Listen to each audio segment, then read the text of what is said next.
Welcome back, everyone, to our Testimony Tuesday video. I'm Michael, and this is my lovely wife, Analia. Hello. And for those of you who join us every week, welcome back. And for those of you who are joining us for the first time, welcome. We're so glad that you're joining us this week. This is where you come to get hope for your marriage, that you don't have to settle, and you can actually have an outrageously happy marriage. And speaking of settling, we're going to talk about why Analia and I have settled in the past before, and why we realize now it's not a good idea. So Analia's going to start. It really isn't. You know, it's interesting how many marriages do just end up settling, even Christian marriages, and we just kind of get in a place where, you know, it's not so bad. A wife may tell herself, well, at least he comes home every day from work, and at least he doesn't hit me. At least he's bringing home a paycheck. You know, we make a decent. He makes a decent living, and you know we don't want for anything. Or, you know, I know what God says about divorce, and even though it's really not great, it's not horrible, but I know there could be more. You know, we hang in there. I've talked to a lot of couples, even believers, who kind of had said, you know, I wish it was they could see as kids it was so bad with their parents that they had wished their parents had divorced, but those parents, they settled. They just hung in there no matter what. They didn't have high expectations of one another, of themselves, and you know, things just kind of start to lag. And I know a lot of us come into a marriage, especially a first marriage, with ideas of what it's going to be like. You know, a lot of times, ladies, you know, when we were little girls, we would want to dress up in mom's clothes and her high heels and twirl around. We wanted our daddies to let us know if we were pretty, and we want our daddies to let us know. And a lot of us didn't have daddies growing up, or we had daddies who weren't really there. Emotionally, they were just kind of checked out. My mom divorced my dad when I was 2, so I didn't have a daddy to tell me that. I was a child who was a latchkey kid. I grew up in front of the television with, you know, ideas of Prince Charming and just being completely swept off my feet by my husband someday. And I know even Michael, you know, was saying that as a boy, you know, boys grow up being superheroes and cowboys and knights, you know, vanquishing the evil person and rescuing the girl. You know, so we come in with these ideas, and sometimes those ideas get dashed as soon as the honeymoon start. I know part of mine did for my first marriage, and a lot of those hopes were, some were dashed even when Michael and I, when we got married, and we're believers. I knew, you know, going in, thought it was going to be really different because of the fact that we were believers, and we thought it was going to be different. Yeah, I think, well, for me, you know, I was a believer, and I thought I was a strong believer. And I think, in retrospect, it did help, because once I realized I was wrong, that I wasn't treating you the way you should be treated, and that I was willing to take a look at it and own it ultimately. You know, at the end of the day, we want to be right with the Lord, and we want to be right with our wife and our children. That's ultimately what needs to happen. And for me, settling was, I really didn't have hope that I could really win over Analia's heart and win over our kids' hearts, and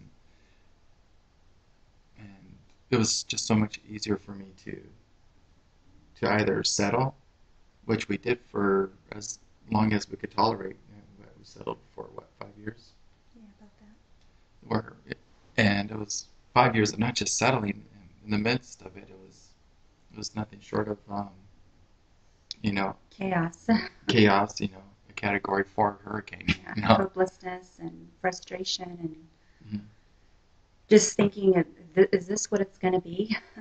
You know, I mean, I suppose I could have found a way to deal with, you know, living with Michael's accusations, and what would that have meant for me if I had just settled and accepted it? Well, that's just the way he is, and I just need to, you know, just to make the best of it and deal with it. Well, I would have not had any friends. I would have been isolated from my family. I would have, every time I had gone somewhere, I would always have to be looking over my shoulder. Is Michael following me? Did he hire somebody to follow me? You know, those kinds of things. And I didn't want to live like that. And I knew that I knew that I knew that Michael didn't want to live like that either. I knew that wasn't what he wanted either. So for me, settling was basically hopelessness at its core, because I didn't have any hope of us actually being able to get through the bad stuff in our marriage, let alone to actually move towards an outrageously happy marriage. That was completely out of the question. That was just not going to happen. So eventually it got to the point where we just couldn't settle anymore. And I think for most Christian marriages, that's where it's at. For the 50% that actually are not getting divorced, it's some variation of most of them settling, and there may be a handful that are actually outrageously happily married. So, for the rest of them, it came to the point like Analia got to, where you just can't settle anymore, you just can't take it anymore. Right. So what we're here to do is not just share that, we were there, we're to the point to where not only had we settled, that we just couldn't handle it anymore. Analia was going to continue on with the divorce. She had actually filed for divorce, and we were separated in separate homes. And that was it. There was no hope, and that's when she found this ministry that we're involved with. We actually facilitate a Tuesday night marriage call, and we now facilitate marriage intensives. We have one coming up April 29th through May 2nd. We're here to give hope that you don't have to give up. There is hope, and it's not just hope for getting the two of you back together, because that's not going to work. Let's be honest. You don't want to get back together just to settle again. Yeah, you want to get back together. You want to experience what Analia and I are experiencing. You're not just going to get this information from just an intellectual perspective. You're going to get this information and the help from a couple who's actually living this out, where we actually have gone through the healing process, and Analia is a whole woman now, and she is a happy woman now, and happy wife, happy husband, happy life. And we are happy, and it's a good place to live. It's a peaceful place to live. It's a joyful place to live. Now, does that mean that things may not come up? Of course, life happens and things come up. The difference is it doesn't scare me. It doesn't scare Analia. It's just, oh, okay. Well, sweetheart, what can I do to be a blessing to you in the middle of this? It's that simple. There's no angst within me anymore. It's just great, cool. How can I love you in the middle of this? And, that's our relationship with the Lord. Whenever we have a need, He never turns us away. He's always there. We have an advocate who's seated at the right hand of the Father, who's always there making intercession for us and loving on us. So, that's what marriage is all about. I love Analia and love her in a way that I don't hold back. And because of that, it's easy for her to love me back. Right, honey? Absolutely. Oh, that's the first. Yeah. So there you go. Speaking of first, if you have not gone to an intensive, make April 29th your first. Absolutely. It will definitely bring that miracle about in your marriage that you're looking for. Conference call marriage ministry that we do each week starts tonight at 7 p.m. So we'd love to have you on that. The information you'll find on our blog, yourmarriagerestored.com. And thank you so much for joining us again this Tuesday. We look forward to seeing you next week. We love you. See you next week. Be blessed. Bye-bye.